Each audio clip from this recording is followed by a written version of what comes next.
yo debería decir nosotros, yo me incluyo, todos nosotros condensamos aquí, en esta sala, en estas dos salas, en este instante, condensamos toda la historia del psicoanálisis argentino.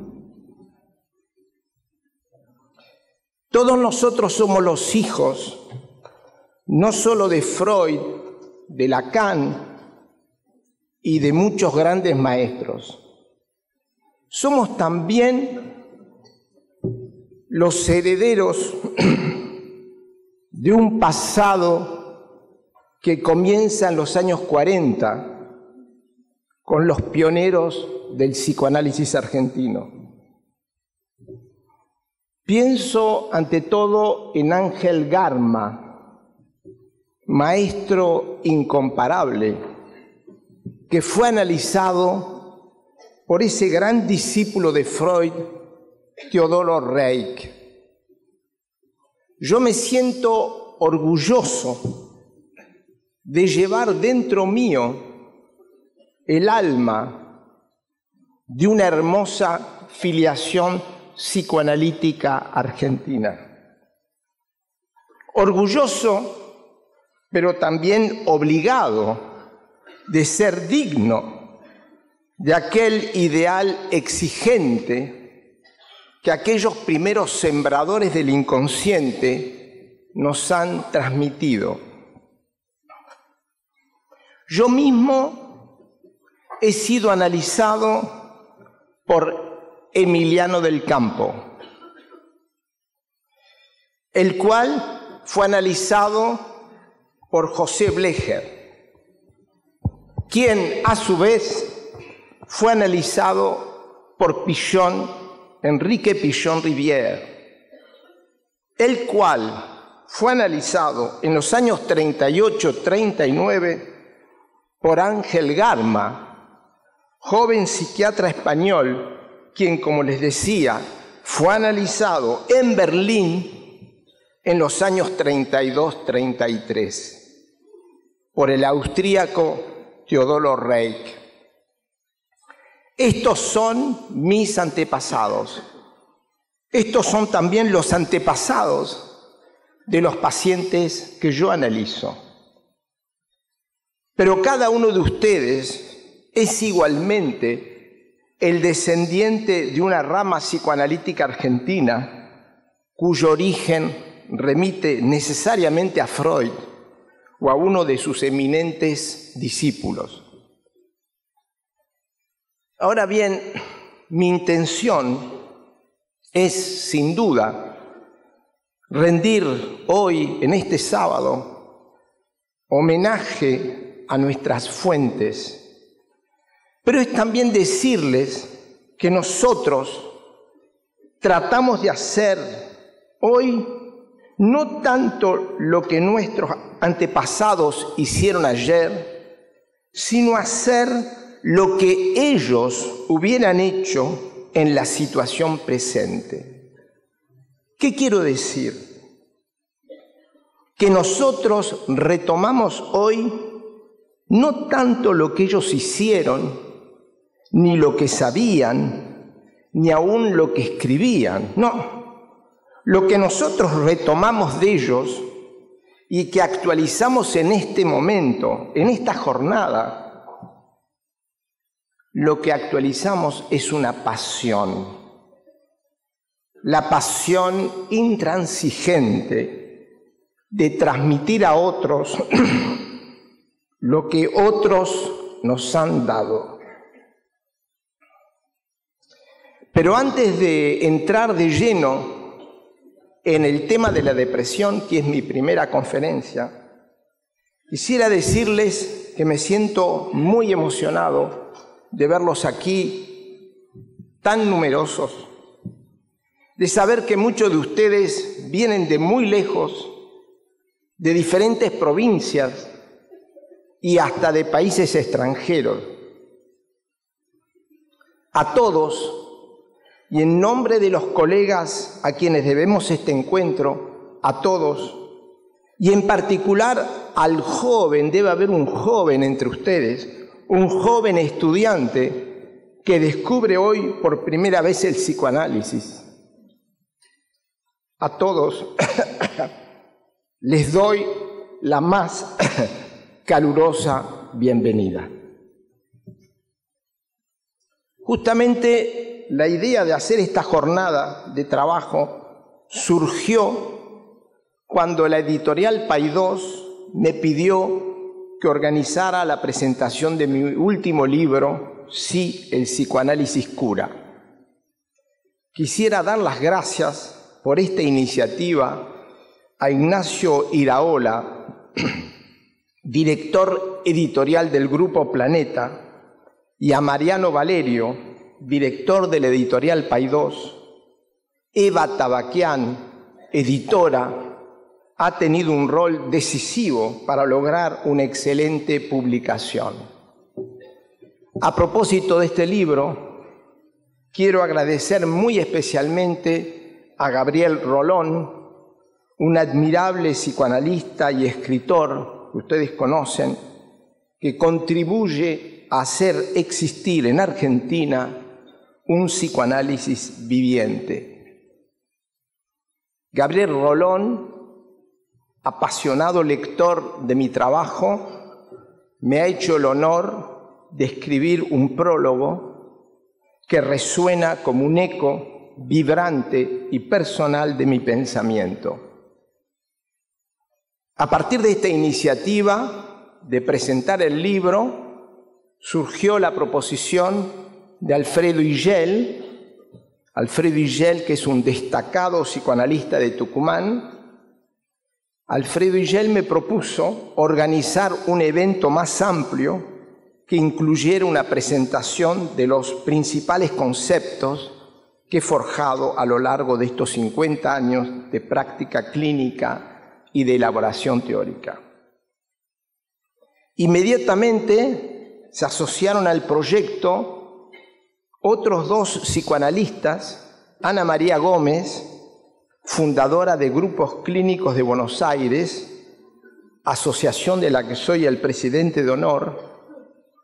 Tengo el placer de trabajar con Ana María Gómez desde hace muchos años, cada vez que viajo a Argentina, y que ha hecho el esfuerzo de establecer la versión en español de varios seminarios que he dictado en París.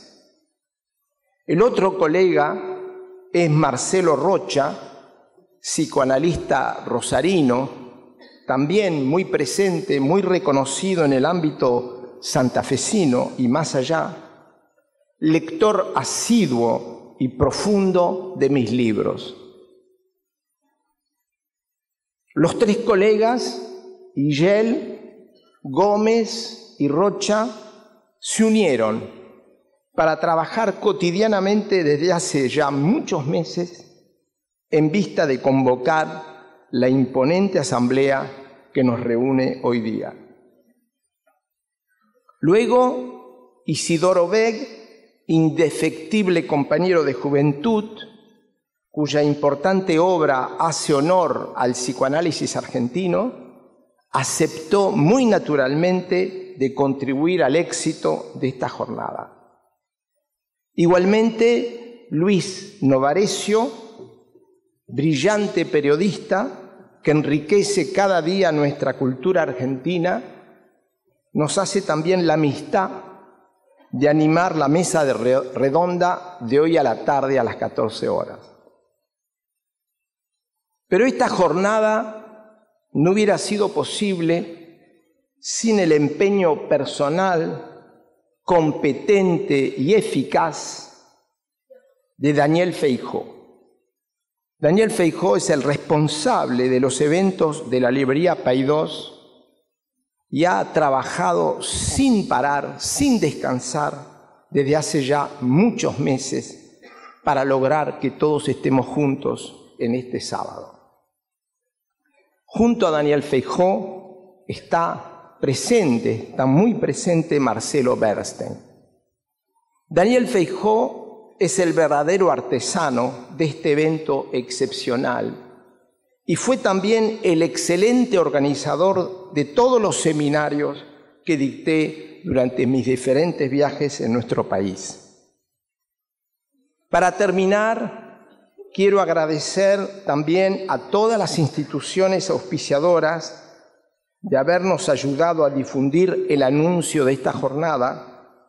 Gracias entonces a la Facultad de Psicología de Buenos Aires, a la Universidad Nacional de Rosario y a su Facultad de Psicología, a la Facultad de Psicología de la Universidad siglo XXI, a la Facultad de Psicología de la Universidad del Salvador, a la Facultad de Psicología de Tucumán, al Colegio de Psicólogos de Tucumán y al Grupo de Psicoanálisis de Tucumán. A todas estas instituciones y a todos sus representantes, así como a todos los colegas de otras instituciones psicoanalíticas que no menciono ahora, que nos han ayudado a difundir este encuentro, a todos quiero agradecerles su esfuerzo espontáneo y entusiasta que ha permitido que hoy nos reunamos. Mi mayor deseo, mi deseo más ferviente, es que esta tarde, al final de la jornada, cuando ustedes se hayan ido y las puertas de este salón se hayan cerrado, mi mayor deseo es que ustedes vuelvan a sus casas con el ahínco de retomar sus lecturas, de profundizar sus reflexiones y sobre todo, yo quisiera que se marchen con la impresión agradable de haber comprendido mejor que que el inconsciente es una realidad. Repito, yo quisiera que se marchen con la impresión agradable de haber comprendido, de haber sentido que el inconsciente es una realidad sobre la cual podemos actuar. Yo quisiera que vuelvan a sus consultorios con las ganas renovadas de reencontrar a sus pacientes y escucharlos, más que nunca, con una disponibilidad interior abierta, lista para encontrar dentro de uno el fantasma del otro. Como ven, el objetivo que me asigno con esta jornada es, sin duda, enseñarles un saber, pero por encima de todo, transmitirles una actitud, una manera de tratar la teoría y también una manera de tratar nuestros analizantes y, ¿por qué no?, una manera de tratarse uno mismo. Muchas gracias.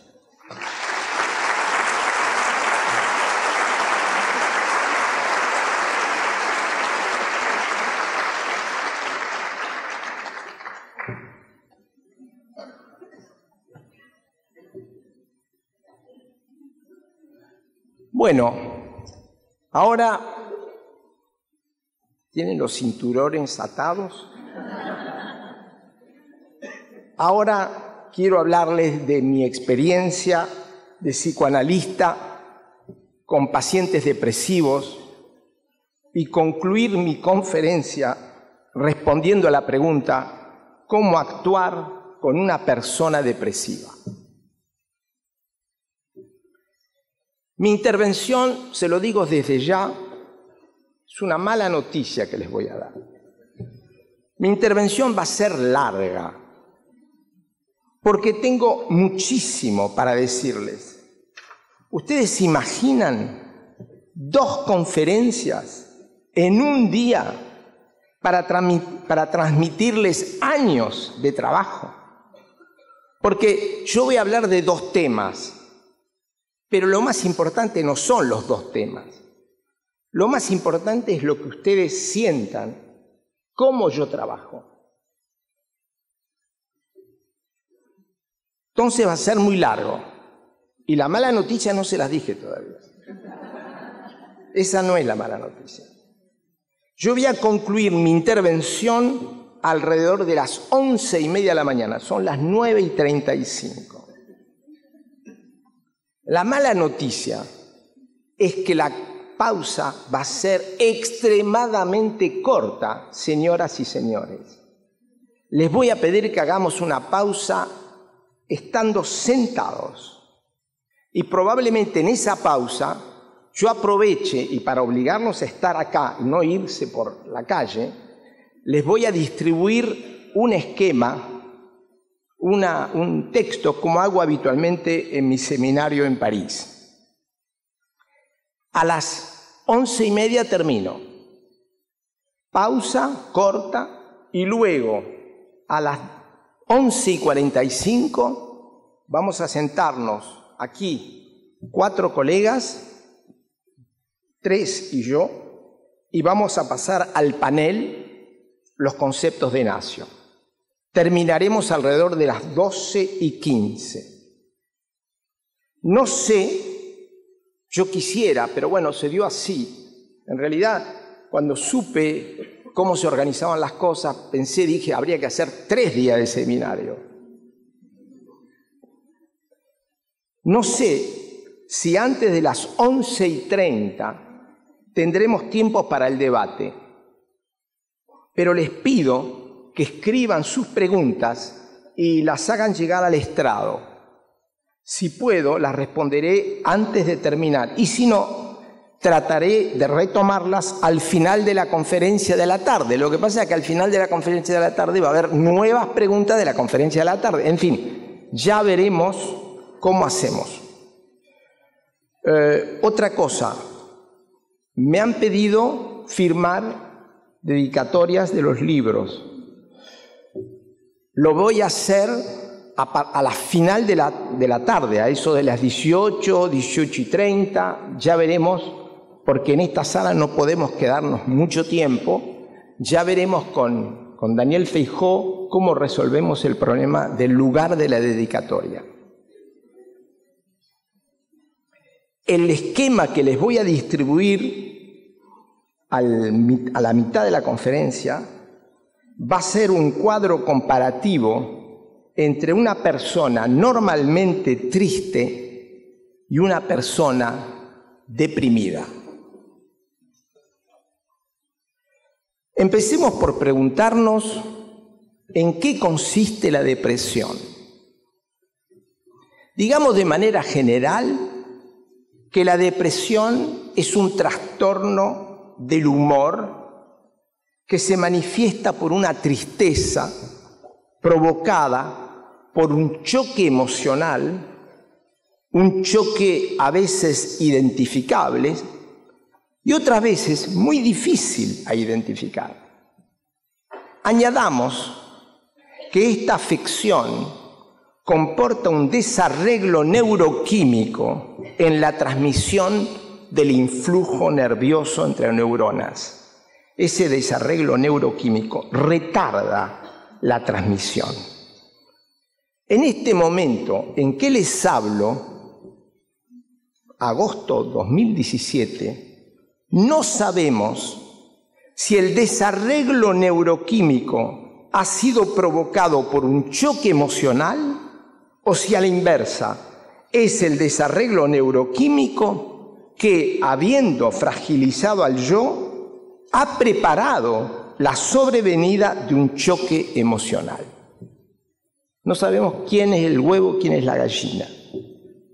En cambio, sabemos muy bien, y es sorprendente, que este desarreglo de la química del cerebro desaparece no solamente gracias a los antidepresores, sino también, y esto nos lo dicen los neurocientíficos mismos, desaparece gracias a la acción de un intenso intercambio entre paciente y terapeuta, un intercambio regular, empático y esclarecedor respecto de las causas inconscientes de la tristeza.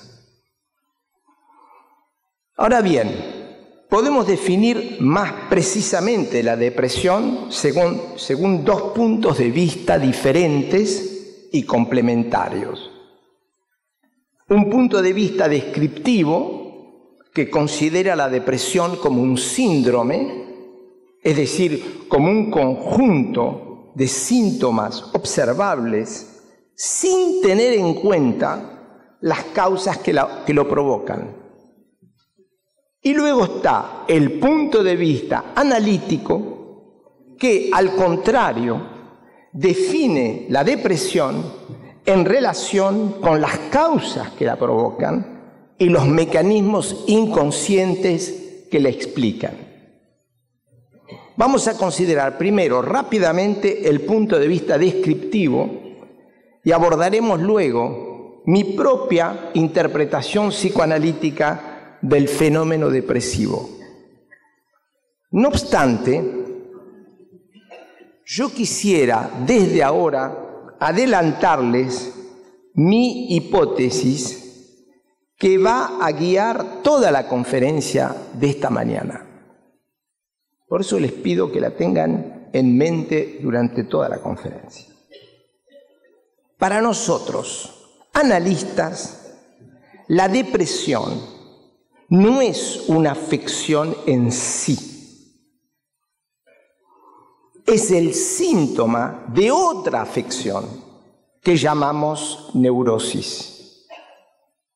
Afirmémoslo claramente. La depresión es la manifestación de una neurosis que se ha descompensado.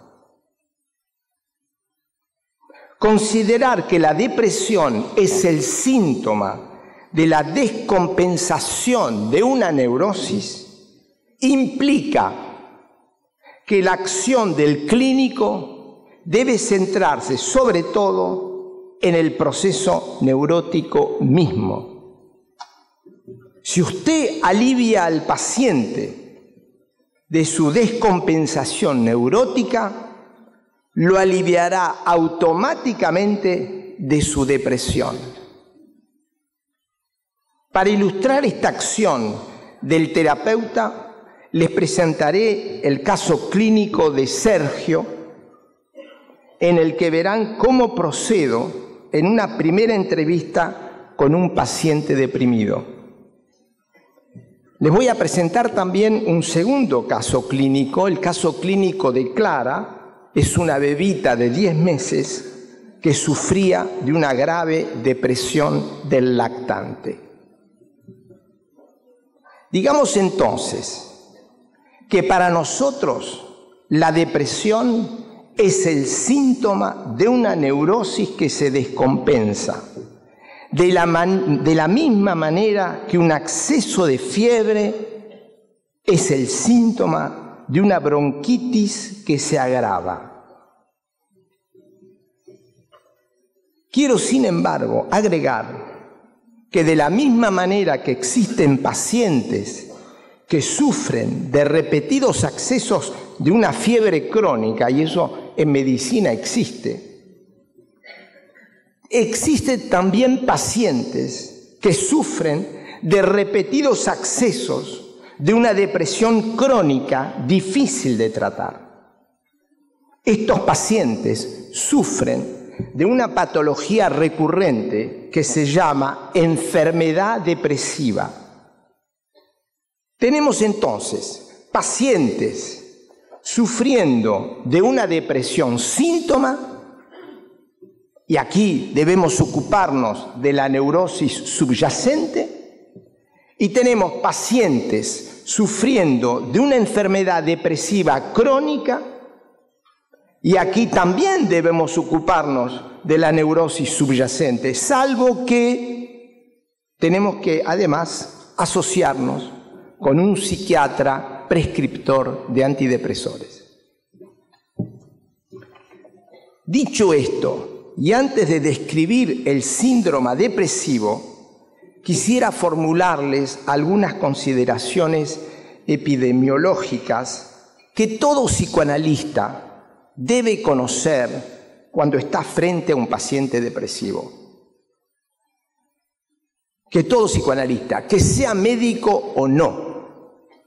Yo considero, y lo digo siempre en el trabajo con mis alumnos en París, en Francia, que por favor, un buen psicoanalista tiene que estar muy bien informado de la psicofarmacología, conocer los fenómenos, los efectos indeseables. Y si yo, psicoanalista, tengo que llamar por teléfono a un psiquiatra y decirle, señor, le envío acá un paciente que recibo en terapia, tengo que ser un interlocutor digno. No me puede hablar de algo que no conozco. Entonces, por favor, déjense tiempo para estudiar los diferentes tipos de medicamentos y cuáles son los efectos indeseables. Vayamos a las consideraciones epidemiológicas. El síndrome depresivo se presenta la mayoría de las veces bajo la forma de un episodio agudo que dura entre 4 y 6 meses si no es tratado. Quiero subrayarlo. El episodio depresivo cede espontáneamente al cabo de 6 meses como término medio. Es una resolución natural y espontánea de la depresión, que es muy a menudo ignorada por los pacientes y por los profesionales también. Por supuesto, la pregunta que surge inmediatamente es, ¿por qué tratar la depresión si desaparece espontáneamente? Por 3 razones evidentes. Primero, para evitar un sufrimiento inútil. Segundo, para evitar la recidiva. Y tercero, para evitar, efectivamente, el riesgo de una tentativa de suicidio. Agreguemos que cuando la depresión se hace crónica, puede naufragar en una psicosis severa llamada melancolía. La melancolía, por favor, no quiero escuchar que es algo ligero, romántico y que está Baudelaire. No, la melancolía es una psicosis grave. Para nosotros, profesionales, para el periodista, no digo Luis Novarecio, para el periodista que sea romántico, ¿por qué no? Dejémoslo. Pero para nosotros que somos profesionales, la melancolía es una psicosis gravísima. Lo más frecuente con un delirio de indignación. O bien, a veces, la depresión crónica puede naufragar en el caso de la psicosis bipolar, es decir, con brotes depresivos graves alternando con brotes maníacos. También es una psicosis. Hoy la bipolaridad está tan a la moda que hasta los chicos pueden ser bipolares, los jóvenes son bipolares, todo el mundo es bipolar. Y es cierto que somos todos naturalmente bipolares porque tenemos momentos bien, momentos mal, pero la bipolaridad, el paciente sufriendo de una enfermedad maníaco-depresiva bipolar es un paciente psicótico. Y hay que darle medicamentos psicóticos y hay que tratarlo con un comportamiento terapéutico, analítico, frente a un psicótico. Para completar, notemos que actualmente los trastornos depresivos son accesibles a tratamientos psicoanalíticos y farmacológicos eficaces cuando son correctamente conducidos. Desgraciadamente, los tratamientos, en particular psicofarmacológicos, no son siempre bien aplicados. Y nos encontramos con el fenómeno siguiente, que muchas personas que sufren de depresión no son tratadas, mientras que otras consumen antidepresores sin que sean realmente depresivas. ¿Qué quiere decir? No quiero ni siquiera perder un minuto. ¿Qué quiere decir? ¿Qué quiere decir? Ay, no puede ser.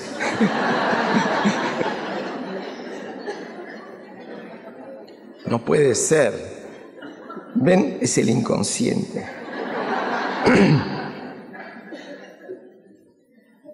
¿Qué quiere decir realmente depresivas? Justamente, vayamos ahora al punto de vista descriptivo que nos dice cuándo un paciente está en depresión. Estar en depresión significa que el paciente presenta un conjunto de signos clínicos característicos que un psicoanalista tiene que poder identificar.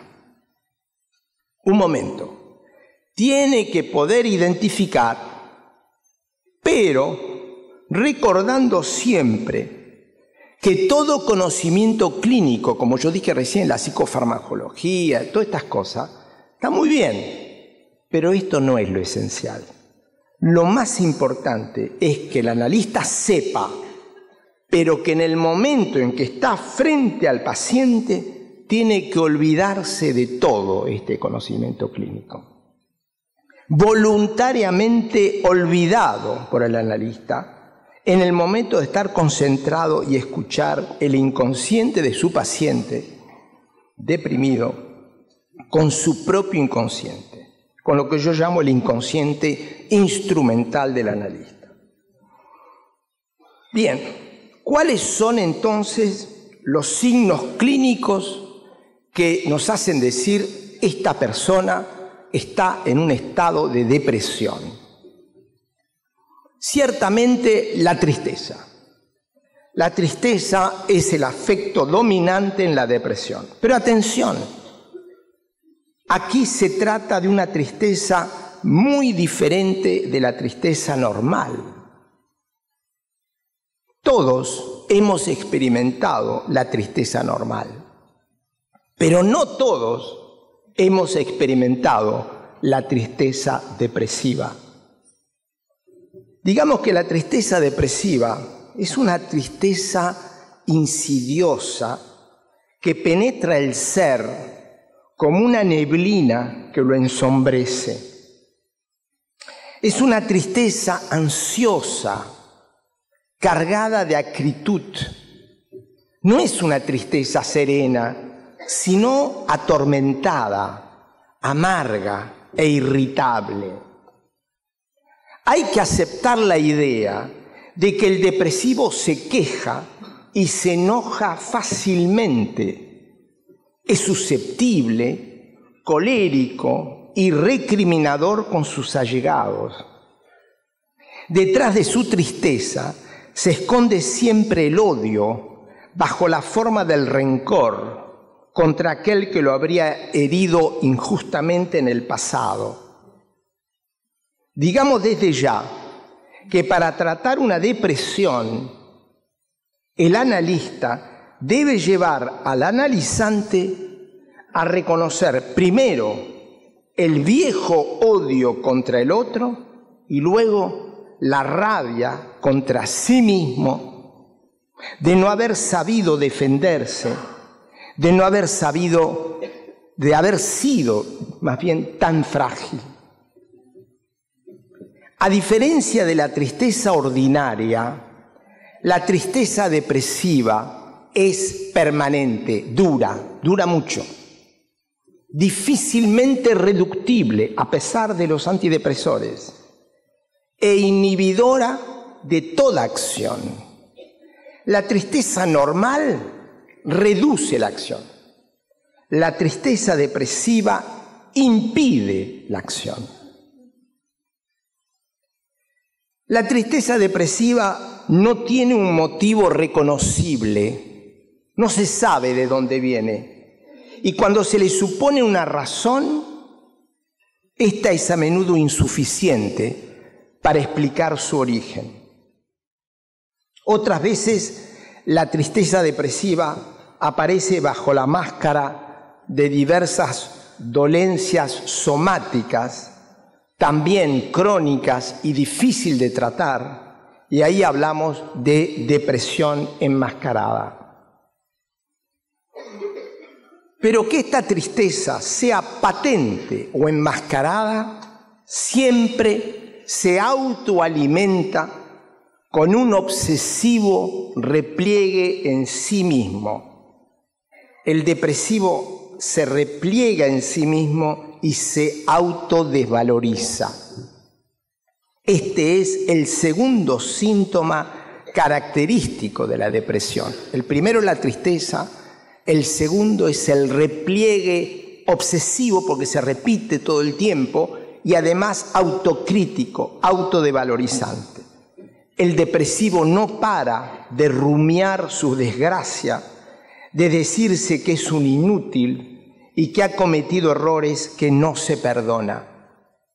De ahí que desarrolle un sentimiento de culpabilidad y una necesidad masoquista de gozar de su culpabilidad.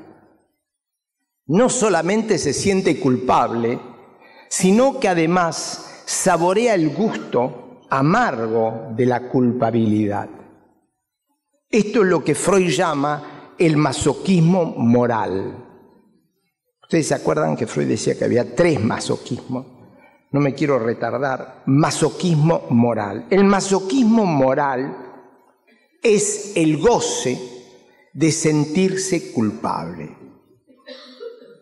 Es la sexualización de una culpabilidad que hace sufrir, pero que también da placer.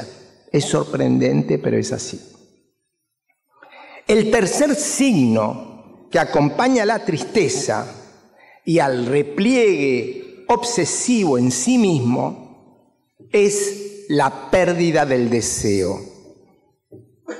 No se interesa más a nada, es el momento en el que el deprimido declara que no siente gusto por nada, ni por el amor, ni por el sexo, ni de ver a nadie, de ahí que esté siempre aburrido y que no sienta más el deseo de vivir. La llama del deseo se ha apagado, o bien el deseo sigue vivo, pero la facultad de sentirlo dentro de él está anestesiada. Ahora, para acostumbrarme a la lengua española, me he puesto a leer poesía. ¡Qué maravilla la poesía española! Y hoy a la mañana estaba leyendo Antonio Machado. ¿Se imaginan hoy a la mañana? A las 6:30 de la mañana. Ya estaba levantado desde muy temprano. Y yo no sabía, digo, yo no iba a volver a leer los textos, me pongo a leer poesía. Y leo Antonio Machado, como está uno con la cabeza siempre acá, y Antonio Machado hace un poema donde dice, la voluntad está muerta. Digo, ¡ay, formidable! Se las voy a decir hoy a la mañana. Y efectivamente, la voluntad del depresivo está muerta. Estos 3 síntomas mayores, que son la tristeza ansiosa, irritable, permanente, difícilmente reductible y de origen desconocido, primer síntoma. 2, el repliegue obsesivo. Y 3, la pérdida del deseo. Estos 3 síntomas mayores arrastran en el paciente depresivo otros trastornos que voy a mencionar rápidamente. Voy a ir rápido porque quiero llegar al psicoanálisis. Estamos en el psicoanálisis, pero en primer lugar, la sensación, el depresivo está siempre cansado. Duerme mucho y se despierta siempre cansado. Atención con algunos que pueden tener la misma impresión. Esto es un síntoma, entre otros, de la depresión. Para que haya depresión tiene que haber varios síntomas al mismo tiempo. No es porque yo me despierte y esté siempre cansado que yo estoy deprimido. Otro síntoma asociado es un enlentecimiento global de la vida cotidiana. Todo es lento y penoso. Otro signo más son los trastornos cognitivos. El depresivo no logra concentrarse ni anticipar el mañana. Los últimos síntomas que completan el síndrome depresivo tipo, presentes cuando la patología es severa, son la aparición de ideas suicidarias, a veces fugaces y repetitivas, o bien muy elaboradas. Por ejemplo, el paciente cree que su familia se sentirá aliviada si él desapareciera. Para terminar, dos otros trastornos somáticos caracterizan el cuadro clínico. Pienso en los trastornos del apetito, a veces anorexia, a veces bulimia, y en los trastornos del sueño, que ustedes conocen, despertar nocturno, despertar matinal muy precoz o dificultad para conciliar el sueño. Estas son entonces las manifestaciones típicamente depresivas que todo observador atento puede identificar. Un familiar, un médico de cabecera o el propio paciente. He forzado intencionadamente los rasgos de cada síntoma para hacerlos más elocuentes, pero en nuestras consultas el síndrome depresivo adopta formas más atenuadas. Antes de presentarles el punto de vista psicoanalítico, quisiera decirles que podemos resumir todos estos síntomas en una única tendencia, como si yo quisiera condensar todas estas manifestaciones clínicas en una tendencia mayor que existe en el depresivo, que es el segundo síntoma, el de encerrarse en sí mismo y autocriticarse. El deprimido es altamente narcisista, no porque se ame a él mismo, sino porque está constantemente ocupado por él mismo, sea para autocriticarse, sea para lamentarse del fracaso de sus ilusiones. Notemos que este narcisismo corrosivo puede considerarse, sin embargo, positivamente como un narcisismo defensivo y protector, porque este narcisismo evita que el depresivo bascule en una patología grave, como yo les decía recién, la melancolía o el delirio. Yo quiero decirlo claramente, el narcisismo negativo del depresivo, así lo llamo, narcisismo negativo del deprimido, como yo lo llamo, tiene una función preventiva. El narcisismo del deprimido preserva la unidad del yo. Esto es fundamental. El yo del depresivo es ciertamente un yo inflado de narcisismo, infatuado, conflictual, está siempre en conflicto, pero no deja de ser un yo unificado. En cambio, el yo del melancólico es un yo quebrado, roto. En una palabra, el depresivo no es un psicótico. Pasemos ahora al punto de vista psicoanalítico. Les recuerdo la hipótesis principal, según la cual la depresión es el síntoma de la descomposición de una neurosis.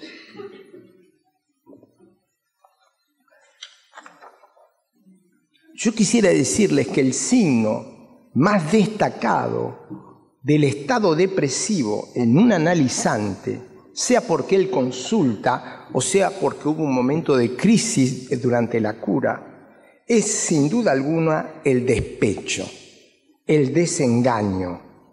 ¿Para qué? Se pregunta y me pregunta constantemente. El analizante está desencantado, convencido de que nada vale la pena, incluido el tratamiento analítico mismo. Dicho esto, preguntémonos ahora, ¿de dónde viene la depresión? ¿Cuáles son las causas de la depresión? La respuesta que le propuse al inicio de la conferencia es considerar la neurosis como la primera causa de un estado depresivo. Yo les dije, la depresión es el síntoma de una neurosis que se ha descompensado. Podría decir así que la neurosis es la causa de la depresión. Aristóteles ustedes saben que Aristóteles formalizó 4 tipos de causa, y entre ellas, yo no voy a entrar en las 4, él hubiera dicho que la neurosis es la causa eficiente de la depresión. Causa eficiente de la depresión. Es decir, que la neurosis produce la depresión como un efecto.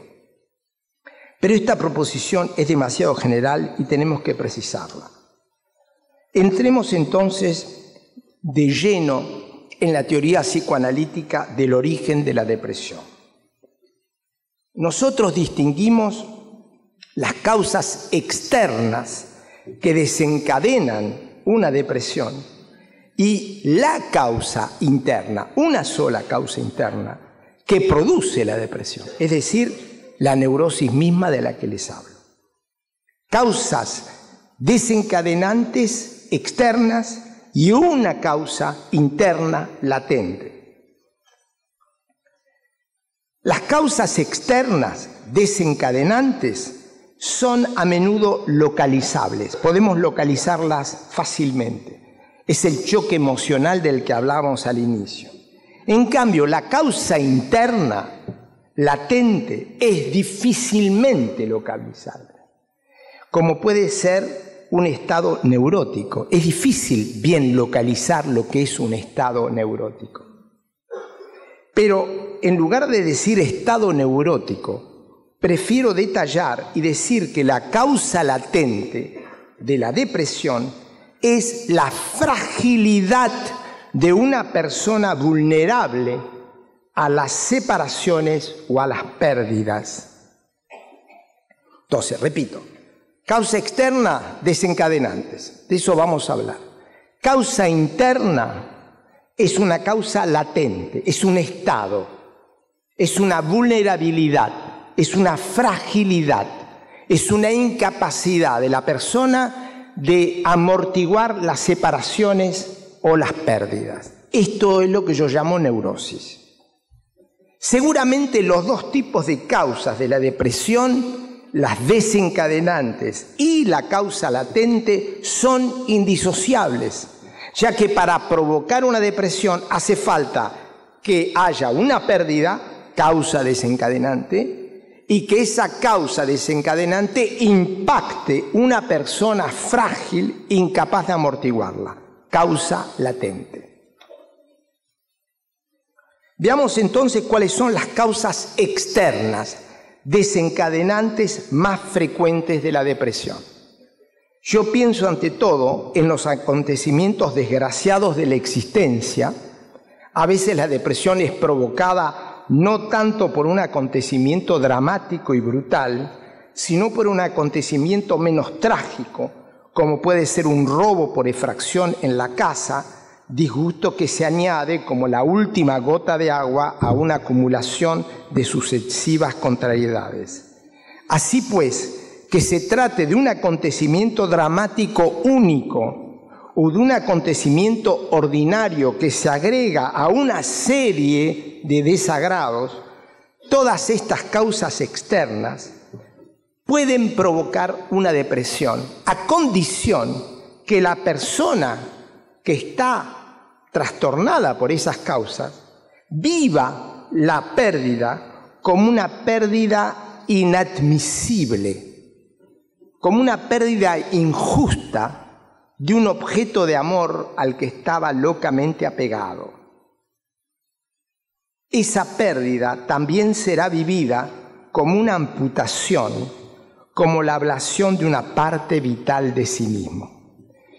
Esperen un momento. Tenemos causas desencadenantes que tocan de afuera, digamos así, que tocan a una persona. Hay causas desencadenantes que a nosotros no nos hacen caer en depresión. Para que yo caiga en depresión, yo tengo que vivir de un cierto modo esa pérdida, esa separación. Y las 2 maneras de vivirla son, primero, como una pérdida injusta, inadmisible, impensable. No puede ser, ya vamos a venir a eso. O bien, yo la vivo como un desgarro, como algo que me es es totalmente vital y que se pierde. ¿Cuáles son los objetos de amor, los objetos de apego que pueden, al perderse, provocar una depresión? Primero, la persona del ser amado, que la muerte me arrebata repentinamente. Él no podía ni debía morir.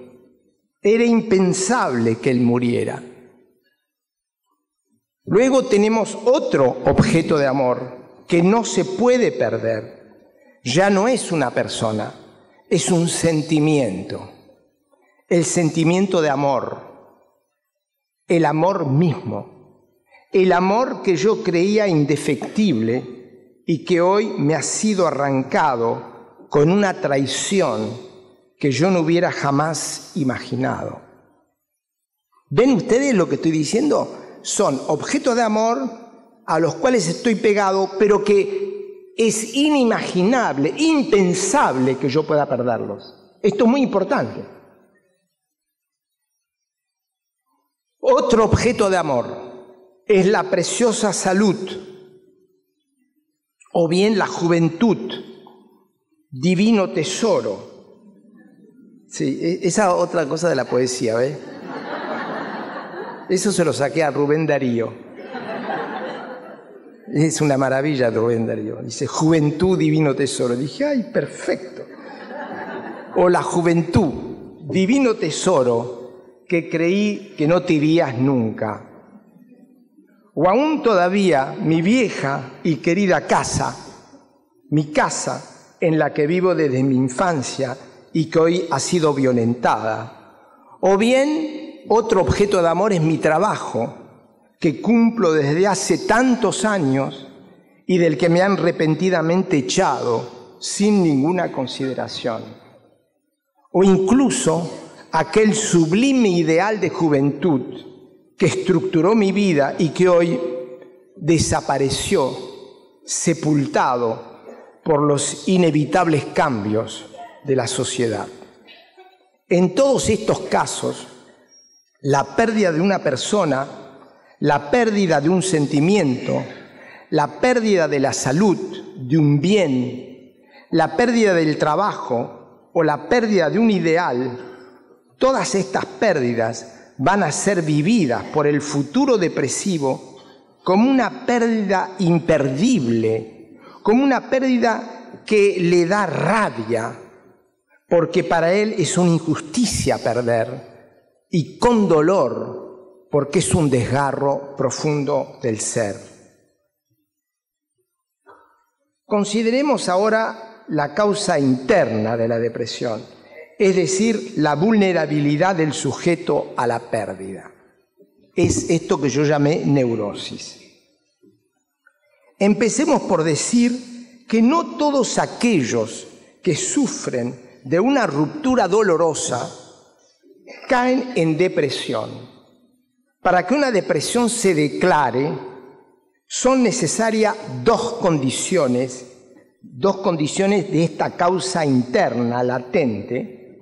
Primero, que el amor que antecede a la ruptura, que el apego que antecede a la separación, sean un amor y un apego enfermizo.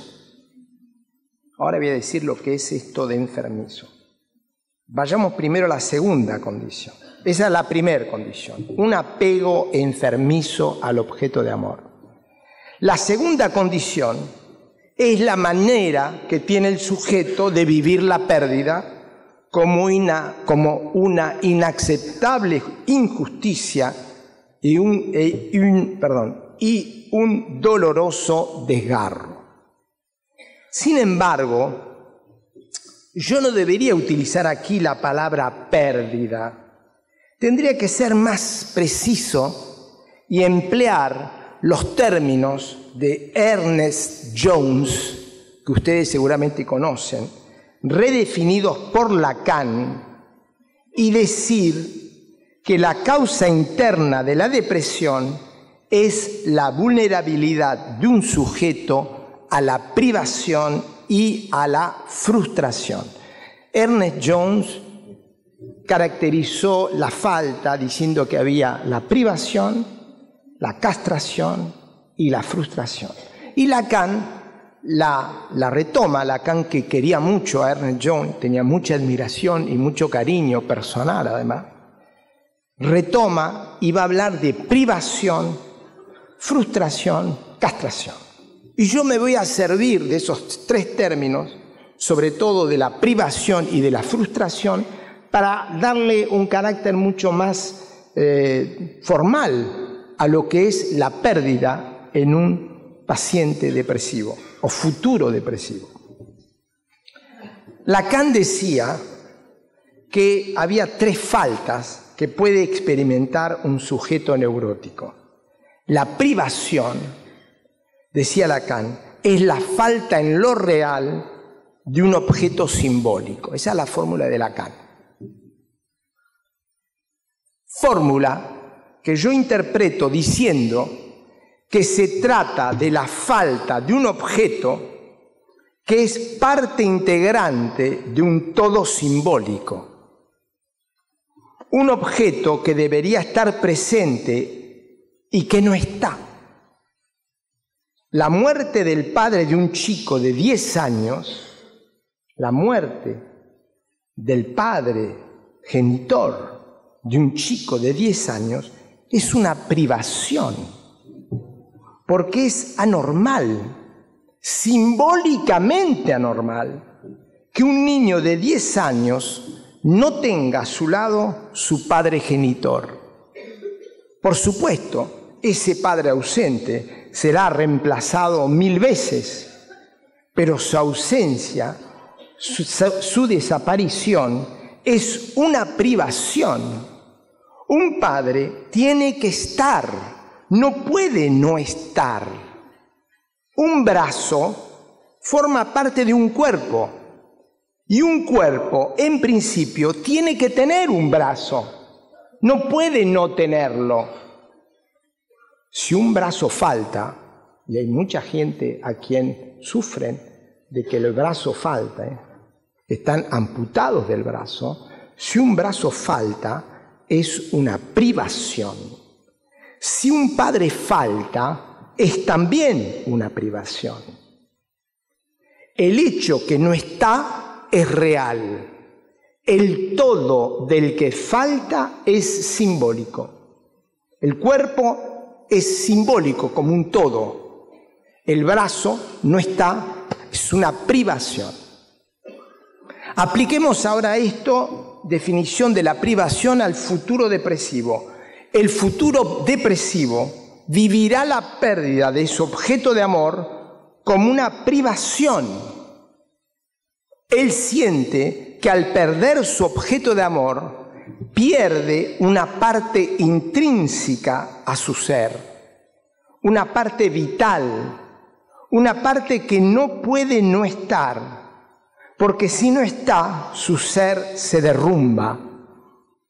Por eso hablé de amputación, porque el sujeto vive la pérdida del objeto de amor como si le amputaran, más que un brazo, como si le amputaran un corazón o el corazón. Agrego que el sentimiento suscitado por la privación es el dolor. Ya van a ver que el sentimiento suscitado por la frustración no es solo el dolor. El segundo término de la triada es, de la triada frustración, castración, privación, el segundo término es la frustración. La frustración es la falta en lo imaginario de un objeto real, decía Lacan. Fórmula que yo interpreto diciendo que la frustración es la falta de un objeto esperado, pedido o soñado, con la certeza de obtenerlo, porque el otro no puede no dármelo. Siempre hay este lado de absoluto en el neurótico, en el futuro depresivo. Es algo de absoluto. El otro no puede no dármelo. me lo tiene que dar, yo lo merezco, me lo debe. La frustración significa, yo lo espero, me lo deben y no me lo dan. Me habían prometido aquella promoción y de pronto me anuncian, sin explicación, que no será posible. La promoción es un objeto real y la esperanza decepcionada es imaginaria. De la misma manera, el futuro depresivo vive la pérdida de su objeto de amor como un terrible desengaño. Al desaparecer su objeto de amor, desaparece también la promesa, la ilusión que ese objeto suscitaba por su sola presencia. Si yo estoy con un compañero y ese compañero se muere, yo pierdo no solamente la persona de ese compañero, yo pierdo no solamente el amor que yo tenía por él, yo pierdo muchas cosas y entre otras pierdo la imagen que él tenía de mí y pierdo la promesa de vida que significaba estar con él.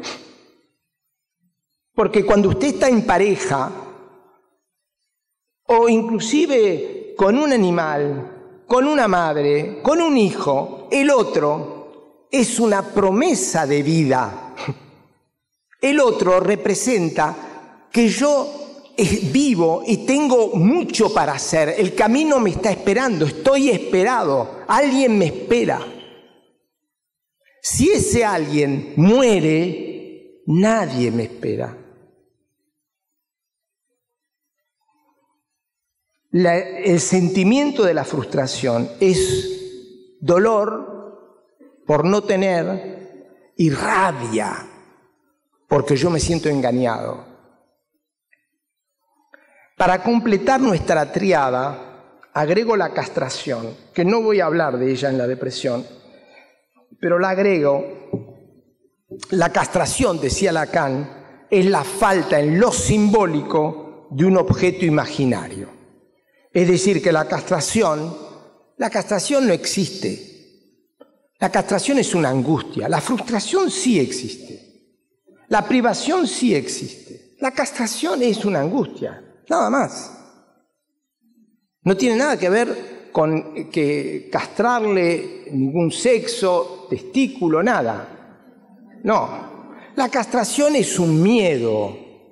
Es el miedo de perder lo que para mí es mi tesoro. Eso es la castración. La castración es una angustia, es la anticipación de una pérdida posible de algo que para mí es extraordinaria. Por eso en un libro sobre el Edipo, lo voy a hacer, me dijeron no lo haga, pero bueno, yo lo voy a hacer. En el Edipo yo cuento que la imagen que para mí es más hermosa de la castración, me pongo de lado, es los futboladores, los jugadores de fútbol que cuando están haciendo, ¿cómo se llama? Se agarran así. Yo digo que eso es bárbaro, porque es una imagen maravillosa de la castración. Si alguien escribe un libro sobre la castración, hay que poner los jugadores de fútbol agarrándose así. Ya con eso ustedes entendieron lo que es la castración. Tenemos entonces tres tipos de falta. La privación, que es la falta impensable de un objeto que no puede faltar porque es intrínseco al ser. La frustración, que es la falta impensable de un objeto que me tenían que dar y que no me dan. Y la castración, que es también la falta impensable de un objeto maravilloso que no puedo perder y que tengo miedo de perder. Entonces, cuando tenemos que decir la vulnerabilidad de un sujeto a la depresión, yo tengo que pensar en dos cosas, la vulnerabilidad. Uno, un apego enfermizo que yo tengo con el objeto de amor. Dos, una extrema sensibilidad que me hace vivir una eventual pérdida como una desgarradora privación o como una inaceptable frustración. Por supuesto, las dos condiciones están asociadas. Más enfermizo es el apego, más fuerte, más febril y más doloroso será el sentimiento de desgarro y de injusticia. Quisiera insistir bien sobre esto, pues se trata de uno de los puntos más importantes de lo que quiero transmitirles hoy a la mañana. Sobre todo a los clínicos aquí presentes en la sala y que el lunes por la mañana estarán probablemente escuchando a sus pacientes depresivos. Yo diría esto: no es la pérdida en sí que provoca la depresión, no, sino nuestra manera de vivir la pérdida. Y nuestra manera de vivir la pérdida depende del tipo de relación afectiva que teníamos previamente con un objeto de amor que creíamos, como si fuéramos chicos, que creíamos infaltable. Nuestra manera de vivir la pérdida depende del tipo de relación afectiva enfermiza que teníamos previamente con un objeto de amor que creíamos infaltable. Todos podemos vernos confrontados un día u otro con acontecimientos dolorosos, pero no todos caeremos en una depresión. Sin duda nos sentiremos naturalmente tristes y tendremos que soportar nuestro dolor, pero poco a poco aprenderemos a vivir con la herida, guardando siempre intacta nuestra capacidad de seguir amando otras personas, de estar disponibles para fundar una nueva pareja y sobre todo seguir amándose uno mismo. A la inversa, aquellas personas que han anudado una relación de dependencia patológica con el objeto amado y que viven una pérdida como un desgarro vital o como una contrariedad que va a ser una cruel decepción, esas personas terminarán probablemente por deprimirse. Como si alguien nos predijera: dígame, señor, dígame, señora, ¿cómo usted ama? Y sobre todo, ¿de qué manera usted se siente amado? Y yo le diré entonces si al perder ese amor usted corre o no el riesgo de caer en depresión.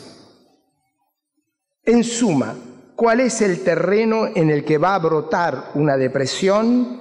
Para nosotros psicoanalistas, el fermento de la depresión consiste en la vulnerabilidad de un sujeto que vive un amor enfermizo y cuya pérdida será resentida como un derrumbe del ser o como una injusta decepción. Ustedes me han escuchado de hablar de la vulnerabilidad, dos aspectos de la vulnerabilidad: el apego enfermizo y la manera de vivir la pérdida. Yo quiero profundizar aún más lo del apego enfermizo. Yo acabo de decir dependencia. Para mí hay dos tipos de dependencia. Hay una dependencia sana y una dependencia patológica. Yo, como le decía a Luis Novarecio ayer, yo estoy contra la autonomía, señoras y señores. Yo soy contra, no quiero saber nada de las palabras viva la libertad, viva la autonomía, cada uno solo, no. Esto porque mis pacientes me lo enseñaron. No es una cosa mía moral, es algo que aprendí, que todos necesitamos estar dependientes. Hay veces que me preguntan, pero dígame, doctor, ¿usted no piensa que un paciente que entra en análisis puede depender mucho de su analista? Yo digo, si él no depende de mí, no funciona. tiene que haber dependencia. Tiene que haber la dependencia. Hay un paciente, por otro lado es el paciente del que les voy a hablar, él me ha autorizado a decir eso, es un paciente periodista, Sergio lo llamo, que hizo su análisis y al terminar el análisis yo veía que él tomaba nota todo el tiempo. Y un día me dice, doctor, quiero decirle que voy a sacar un libro de lo que hacemos. Digo, ¿un libro de lo que hacemos? Es que puedo nombrarlo, es que puedo poner doctor Nacio. Digo, oh, no, espere, un momento. ¿Cómo que va a sacar un libro? Sí. Y entonces hay tantos problemas que llamé al Consejo del Orden de los médicos y le digo, mire, hay un paciente que quiere sacar un libro y quiere nombrarme. ¿Qué hago? No es fácil. Entonces me dice, mire, yo le aconsejo que ponga doctor N, pero que no ponga el nombre entero. Entonces yo fui con esta información y digo, mire, está bien, hagamos el libro, haga el libro, pero me pone doctor N. Le aviso, doctor, que voy a poner tantas cosas de esta casa, de este barrio, de este consultorio, que todo el mundo se va a dar cuenta. Bueno, haga lo que quiera, pero no ponga Nacio, ponga N. Bueno. Y intituló el libro, lo digo en francés, Vous m'avez manqué. Usted me ha faltado. ¿Por qué? Porque salió de vacaciones en pleno trabajo, vuelve de las vacaciones, la primera sesión y dice, ay, usted me ha faltado tanto. Esa es la dependencia. Yo quiero la dependencia. ¡Viva la dependencia! Por favor. De todas las soluciones humanas, porque yo quiero la dependencia, yo no puedo decir que sea la solución. Pero de todas las soluciones, por ejemplo, en una pareja, para mí, la menos mala de las soluciones es la dependencia. Simone de Beauvoir y Jean-Paul Sartre, célebre pareja, que en realidad vivían su vida, pero que no era una pareja para nada. Cada uno tenía su vida. Lo que pasa es que mediáticamente aparecían como siempre juntos, pero no eran pareja. Para mí la solución, la menos mala, porque es mala también, ojo, es la dependencia. Ahora bien, esta dependencia es una dependencia sana. La dependencia que va a tener el paciente futuro depresivo con su objeto de amor es una dependencia patológica. Y esto es lo que yo quiero decirles ahora. ¿En qué consiste la dependencia patológica? La dependencia patológica es un narcisismo particularmente exacerbado. ¿Qué quiero decir? ¿Cuándo podemos decir que un narcisismo es exacerbado? El narcisismo normal, ya lo sabemos, es el amor de sí mismo. Hay muchas cosas que escribí, pero prefiero ir más rápido. El narcisismo exacerbado, en cambio, es el amor de sí, pero un amor de sí sobreidealizado. Todo el problema está ahí, en la hiperidealización de sí. Más allá del amor por la imagen del que creo ser, yo me amo en aquel que sueño ser. Yo, sujeto hipernarcisista, estoy más apegado a mi ilusión de ser un día aquel que sueño ser, estoy más apegado a mi ilusión que a la realidad de lo que soy. Pero ¿para qué acá viene la dependencia patológica, pero para que esta ilusión de un yo hiperideal se mantenga, atención señoras y señores, me es absolutamente necesario estar fusionalmente unido a un ser amado que alimente mi ilusión. Así afirmaría que el neurótico es un drogadicto de la ilusión.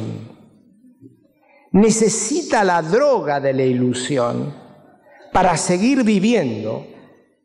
Y atención, necesita también tener a su lado, no muy lejos, el dealer que le vende la droga. Tiene la necesidad de la ilusión, pero también la necesidad de aquel de quien depende patológicamente y que le alimenta su ilusión. ¿Quién es ese dealer? ¿Su compañera? ¿Su compañero? ¿Su hijo? A veces el jefe, su perro, su trabajo y, si se da el caso, un ideal. El neurótico puede soportar su insatisfacción a una sola condición: que no lo priven de su ilusión infantil. Acepto vivir descontento, diría el neurótico, pero por favor, se los pido, déjenme soñar, déjenme guardar la esperanza, no toquen a mi sueño de niño. El neurótico necesita esperar, convencido que un día se realizará la promesa de no depender de nadie, de ser autosuficiente, la promesa de ser el más reconocido, el más admirado, o aún la promesa de ser el más querido. Y al mismo tiempo, paradójicamente, ese mismo neurótico necesita que dicha promesa no se realice y poder seguir esperando. Yo tendría que decir poder seguir viviendo, ya que su vida depende de esa promesa única e irreemplazable.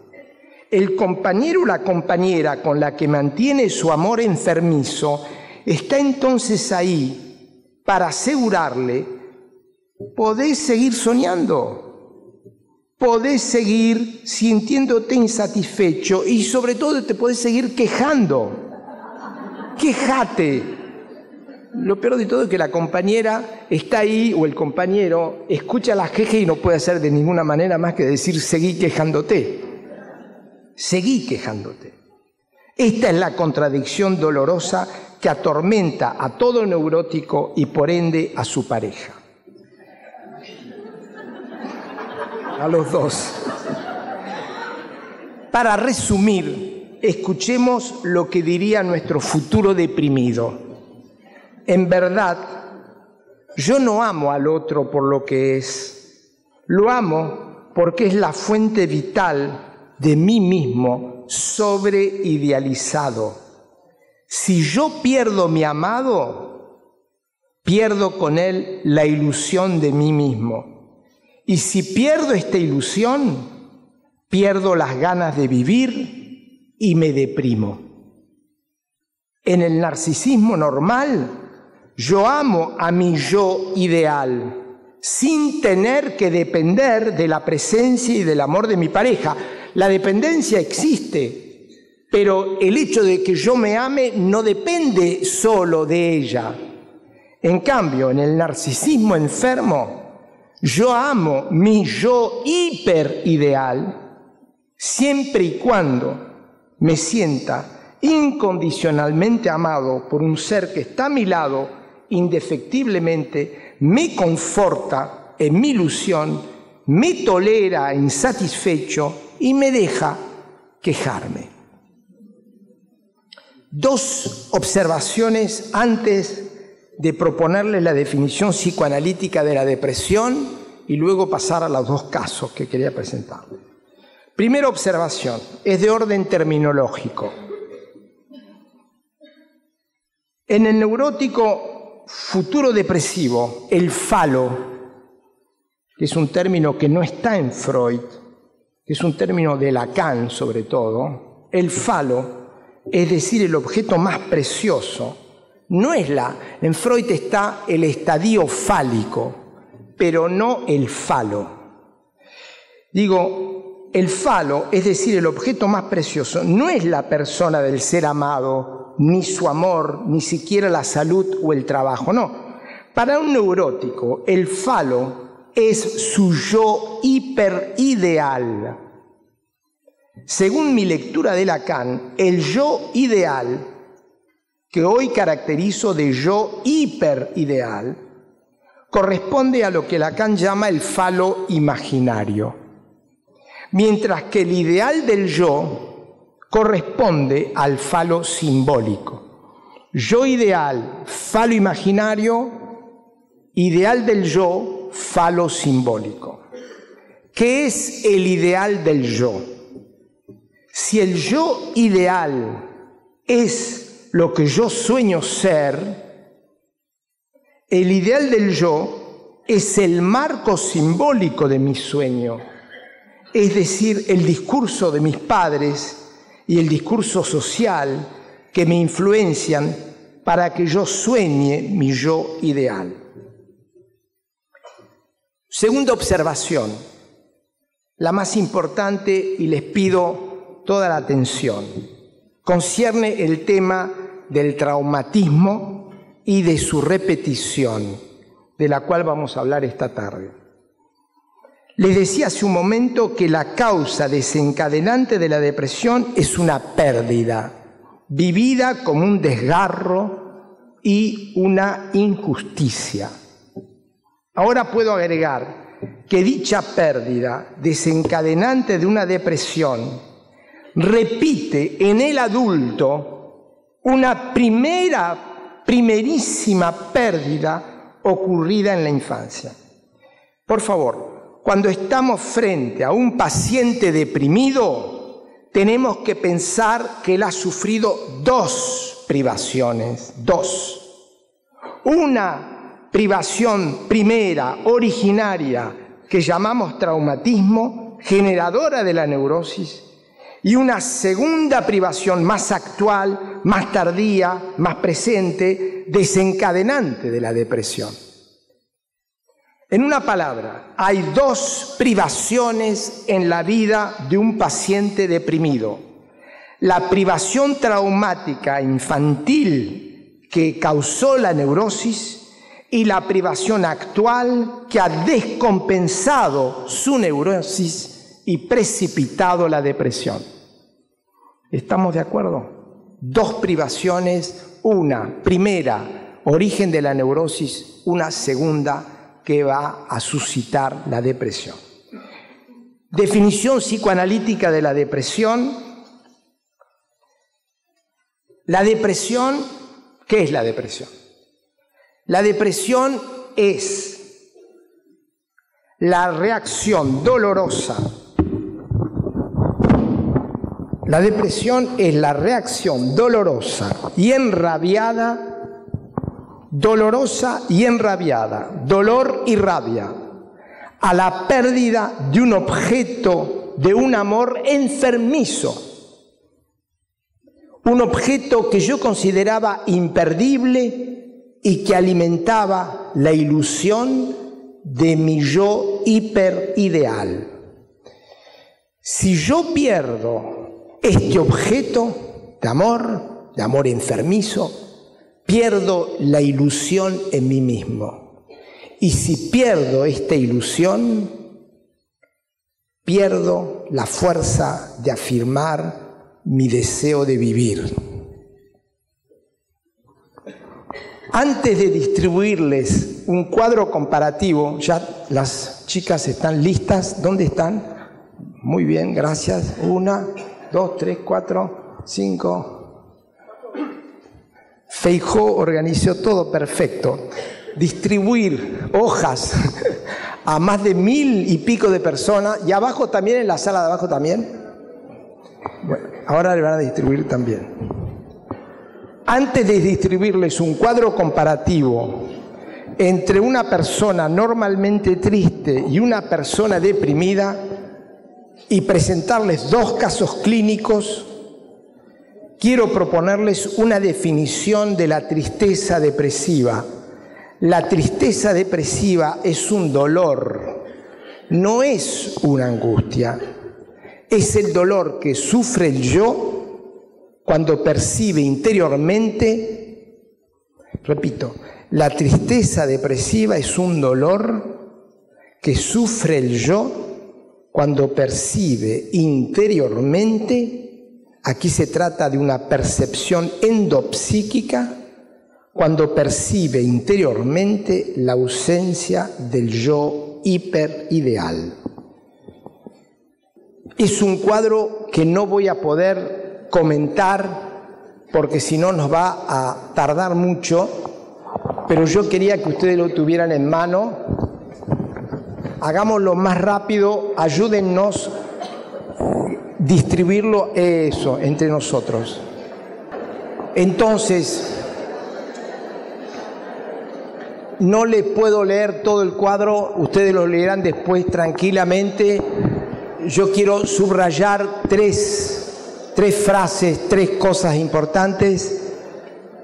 Fíjense lo que digo respecto de el origen de la tristeza normal y el origen de la tristeza depresiva. En el frente, segundo parágrafo.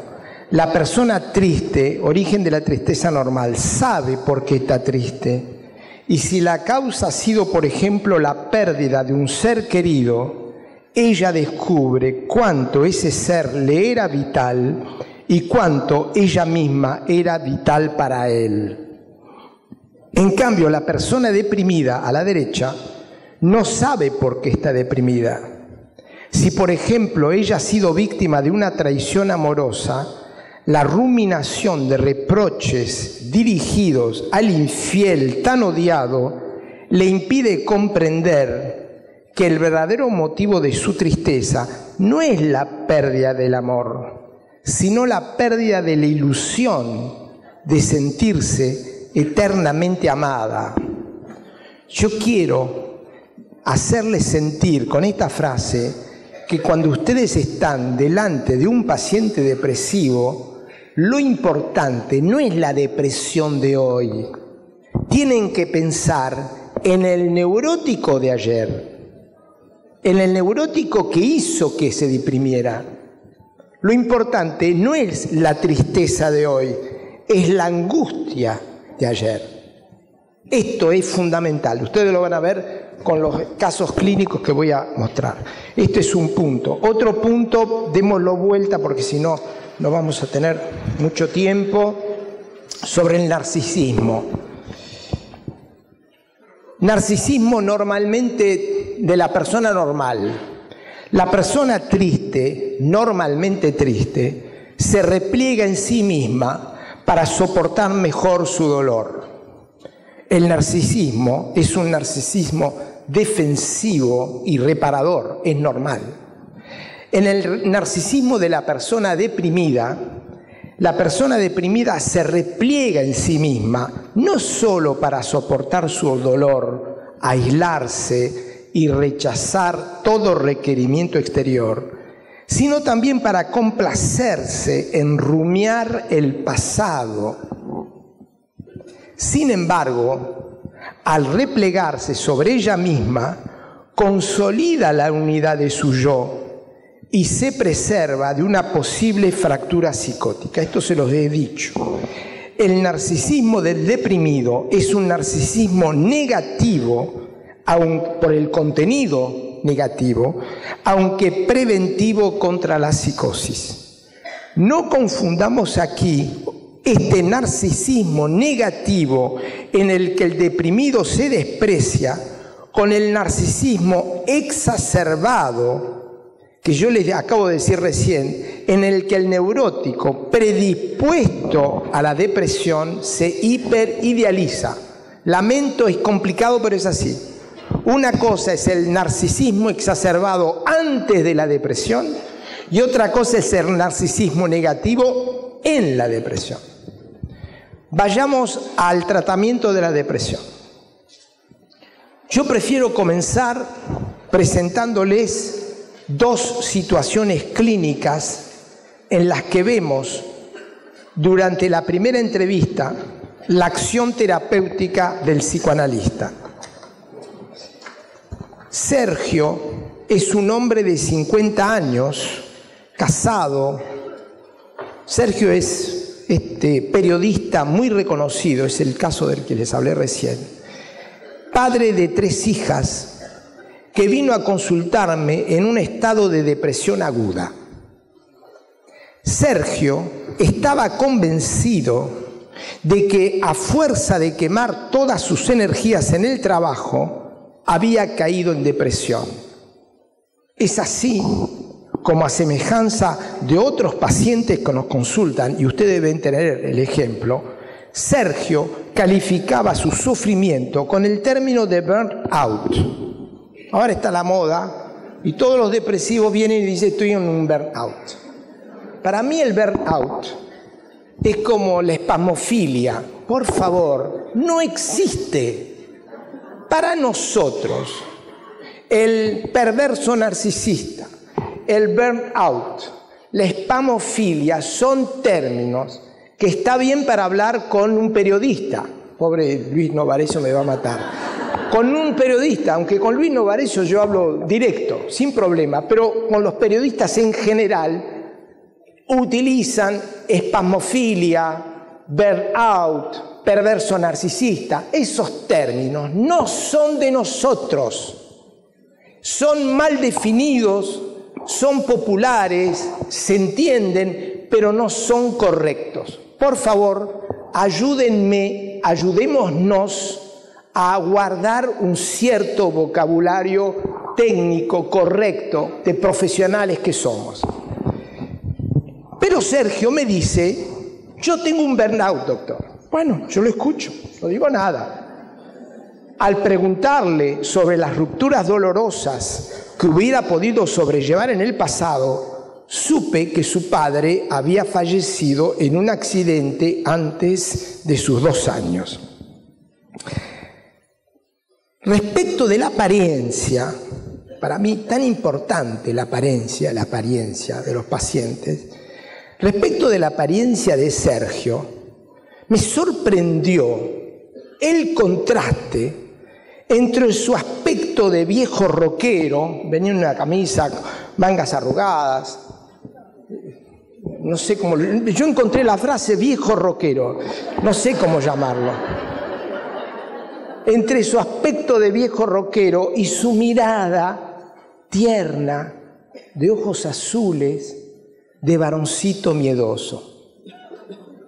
Yo quisiera subrayar aquí la importancia para un analista de ejercitarse a observar en un golpe de ojo la fisionomía del paciente que le habla y leer el mensaje de su mirada.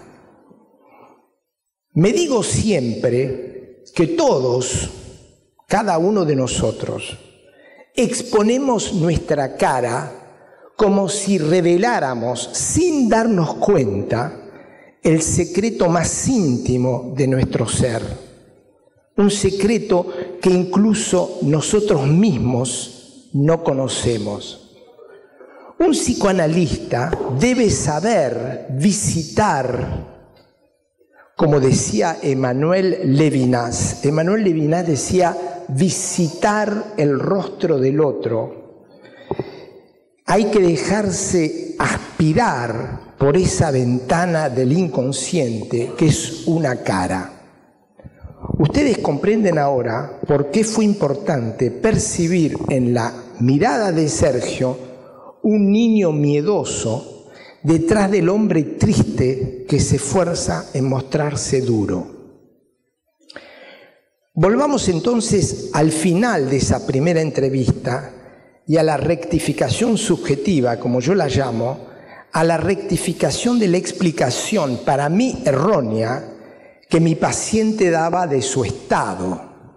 Le dije entonces, con palabras simples, oportunas y como esperadas que fueran dichas, le dije que su depresión no era un agotamiento debido a un exceso de trabajo, que no, que esa depresión era la culminación de una vieja angustia intrínseca a su ser. No utilicé la palabra intrínseca, pero era la idea, ¿no es cierto?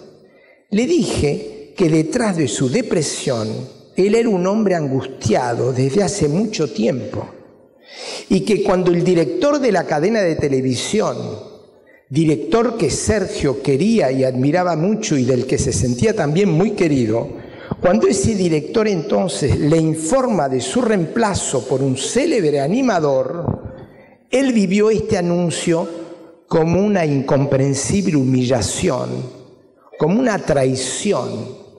Y yo agrego, como aquella traición amorosa que había sufrido años atrás con Natalia, el gran amor de su vida, que se fue repentinamente con su mejor amigo. Preferí no decirle nada sobre el hecho de que esas dos traiciones, la de Natalia y la del director, repetían la primerísima traición, el abandono traumático que significó la muerte súbita de su padre. Así, nuestro paciente creía que la causa de su depresión era el surmenaje, cuando en verdad era el dolor de sentirse traicionado al ser despedido por un director que era para él más que un padre. No todos los empleados despedidos se deprimen forzosamente. Solo se deprime aquel, ya lo hemos visto, que teniendo la necesidad de sentirse querido por un amor indefectible que lo conforte, en la ilusión de un yo hiperidealizado, solamente esa persona va a ser sacudido por una pérdida injusta y va a deprimirse. En suma, mi rectificación subjetiva al final de esa primera entrevista estuvo inspirada por una idea que estalló en mi espíritu al final de la entrevista, pero que palpitaba dentro de mí sin que yo tuviera plena conciencia. Podría descomponer esa idea de la siguiente manera. Primero, sentí claramente que el paciente había sido un varoncito sobreprotegido por una madre sola y ansiosa, que la madre le había transmitido su angustia.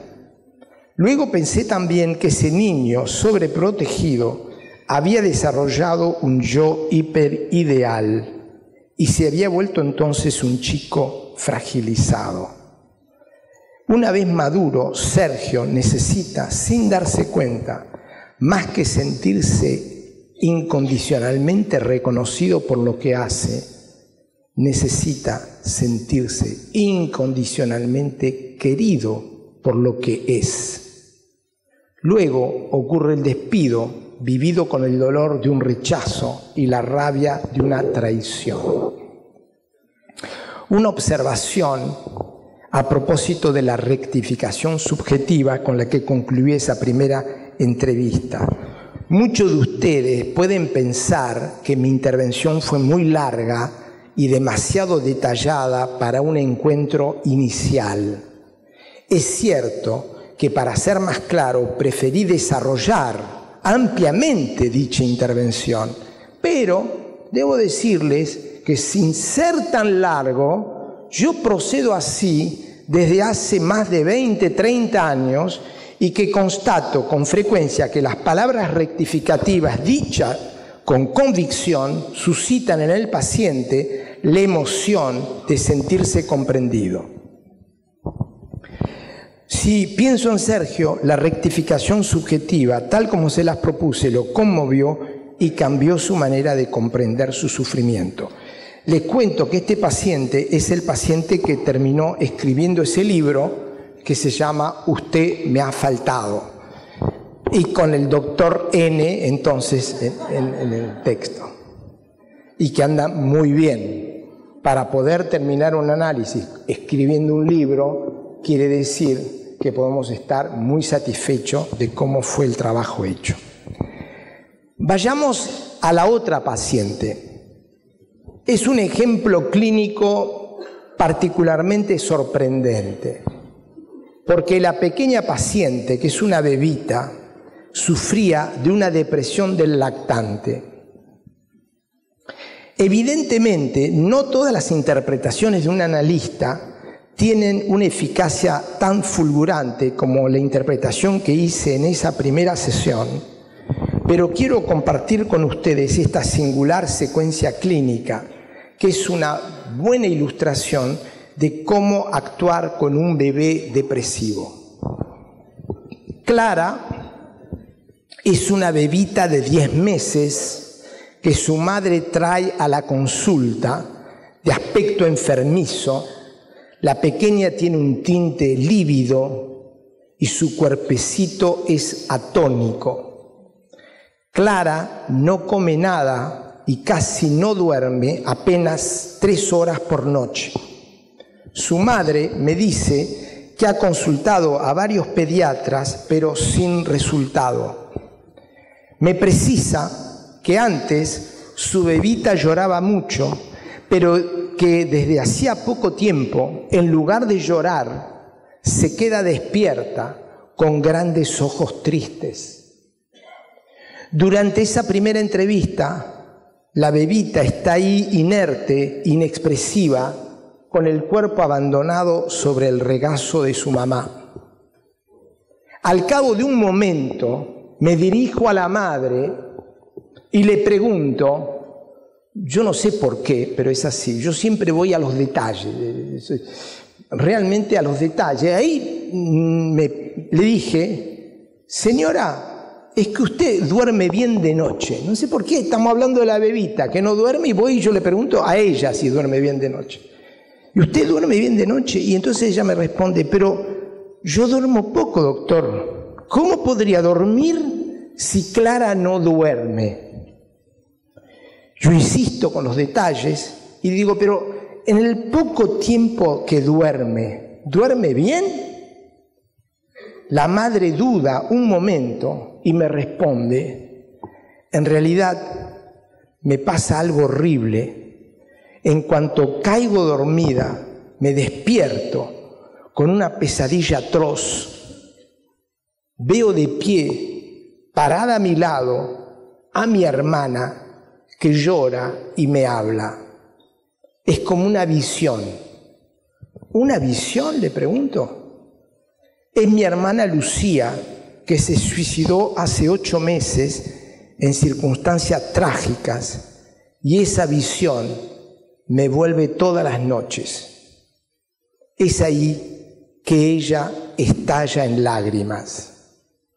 En ese instante, al verla llorar, miro a la bebita, la beba está, yo estoy sentado, tengo una mesa, yo tengo siempre una mesa para los chicos, y yo había puesto la madre y la bebita del otro lado de la mesita, la madre sentada y la bebita sobre los regazos.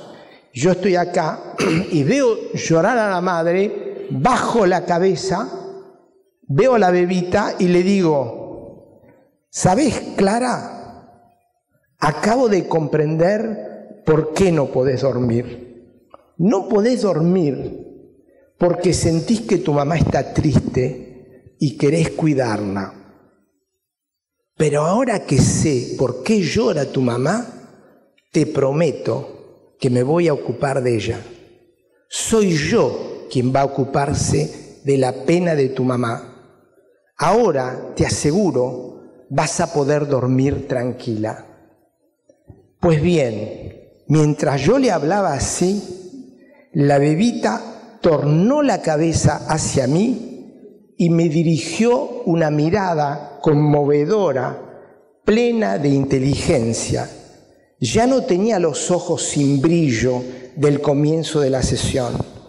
De pronto, la pequeña Clara se incorporó como si su cuerpo hubiese recobrado vida y aliviada se acurrucó contra la mamá. Por supuesto, un bebé no comprende el sentido de las palabras, pero siente la música emocional de las palabras.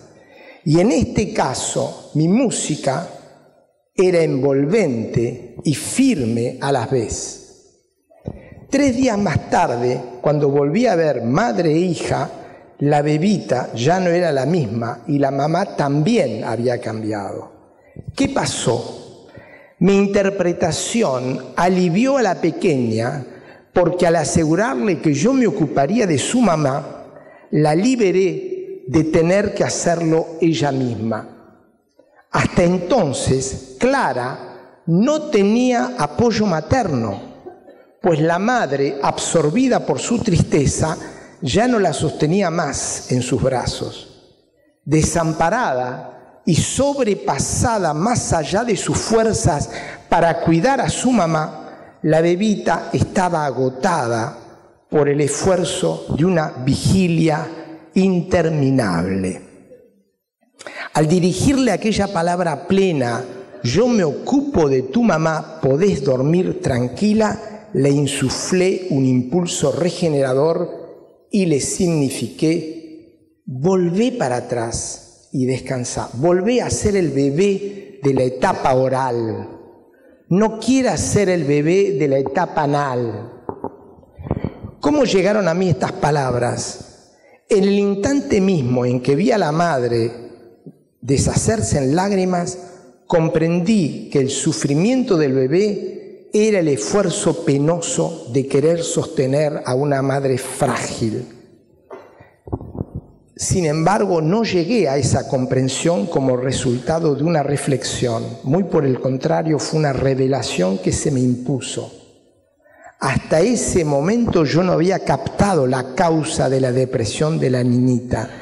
Tuve que oír los sollozos de la madre para que espontáneamente me volviera hacia el bebé, me concentrara y sintiera en mí la tensión dolorosa de haber perdido esa parte de sí misma, ese yo hiperideal que es una madre para un lactante. Hay mucho para decirle, pero yo veo que es tarde, prefiero terminar. Yo acabo de mostrarles la acción de un psicoanalista durante la primera entrevista con Sergio y hace un instante con la pequeña Clara. Pero, ¿cómo actuar a lo largo de una cura con un paciente depresivo? Para ser riguroso, les propongo 3 misiones que debe cumplir un psicoanalista frente a un analizante depresivo. Antes que nada, una premisa. Se los quiero decir simplemente. Yo no me ocupo del hombre deprimido, sino del hombre hipernarcisista, que es su substancia, lo que le acabo de decir recién.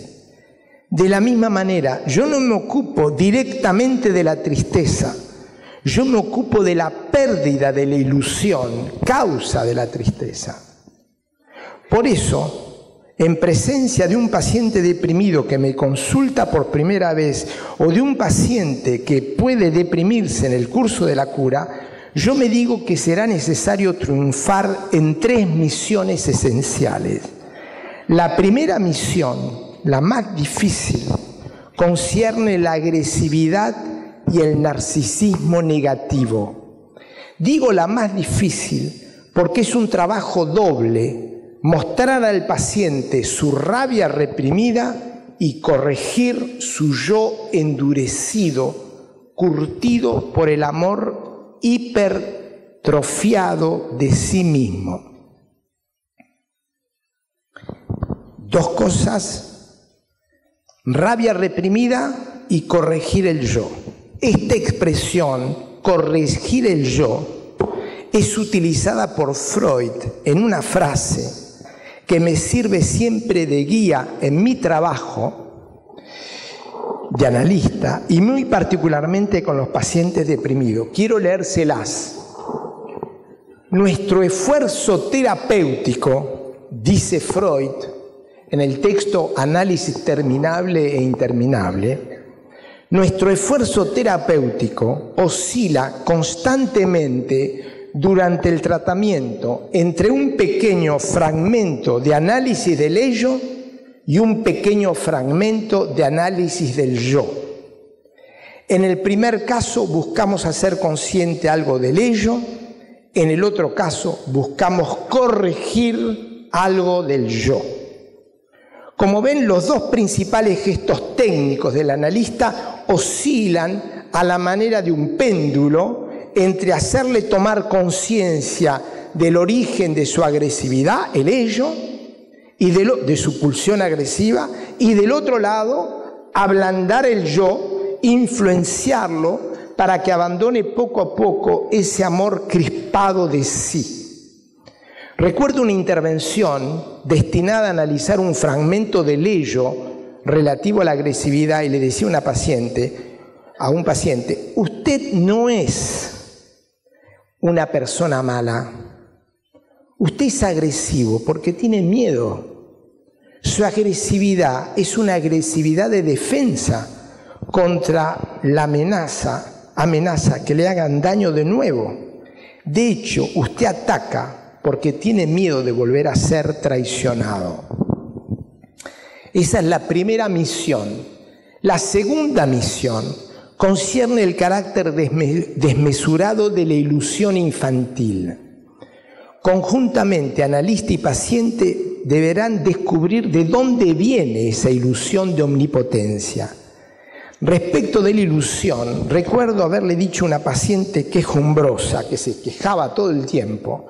Esto es una intervención que yo hago muy frecuente. Los denuncio al neurótico y le digo, lo que pasa es que usted es muy ambiciosa. Usted quiere todo.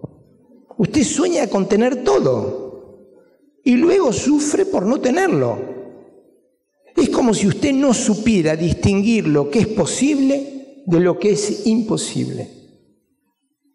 Esa es una cosa que yo me sirvo mucho. Yo lo denuncio al paciente.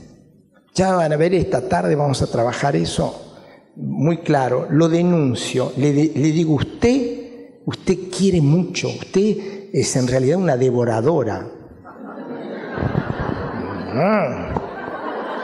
Se hace muy el pobre que se queja, pero adentro es una devoradora. Ya van a ver, esta tarde vamos a trabajar eso.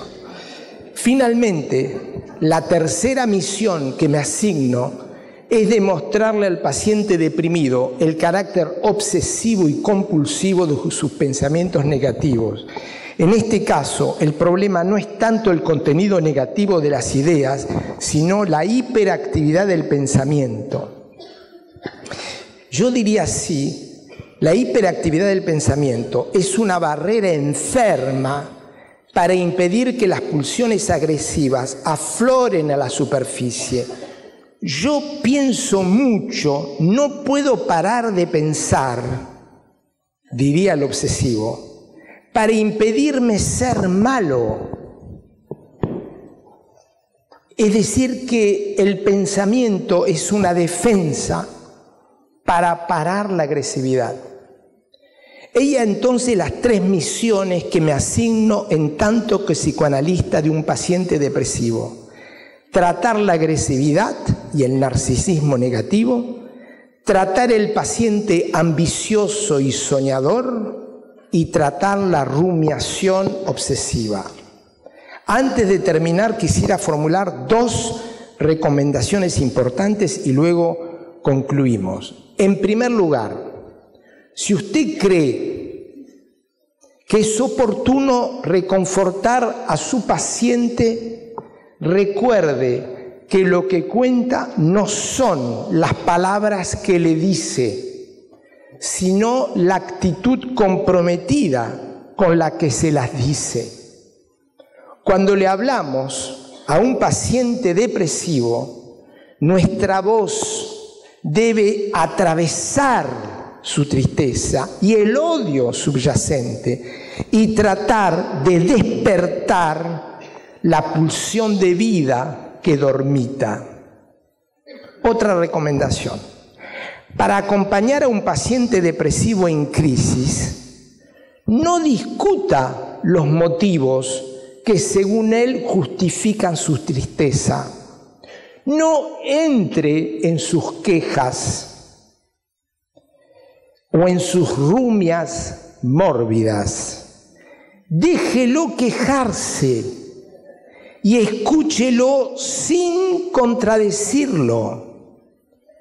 propóngale una visión distinta de su sufrimiento o sorpréndalo invitándolo a abordar otro aspecto de su vida actual que lo saque de sus obsesiones. A veces no vacilo en pedirle al paciente que se siente en el diván.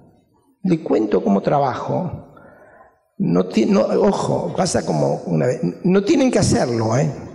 Yo puedo hacerlo, ustedes no. Pero tengo que contarlo al mismo tiempo, no puedo no contarlo. Y tengo que decirles, ojo, prudencia. Yo le pido al paciente que se siente en el diván, agarro papel y lápiz y dibujo con él el esquema de la génesis de su depresión. Y le digo, ¿ve? Acá tuvo esto, hago una raya, acá esto, y el paciente está así, y me dice, sí, pero acá, y el Deus tiene razón, acá hay que agregar. Entonces, trabajamos los dos juntos, y es como una interpretación dibujada, que no solo suscita la curiosidad del paciente, muchas veces yo agarro el papel y lo pongo debajo y me dice, ¿me puedo guardar el papel que hice? No lo sé. Entonces le doy el papel, que tiene además un efecto terapéutico extraordinario, porque vuelve a la sesión siguiente lleno de ideas, lleno de proyectos, lleno de comentarios. A veces el papel se lo mostró la señora o a la esposa.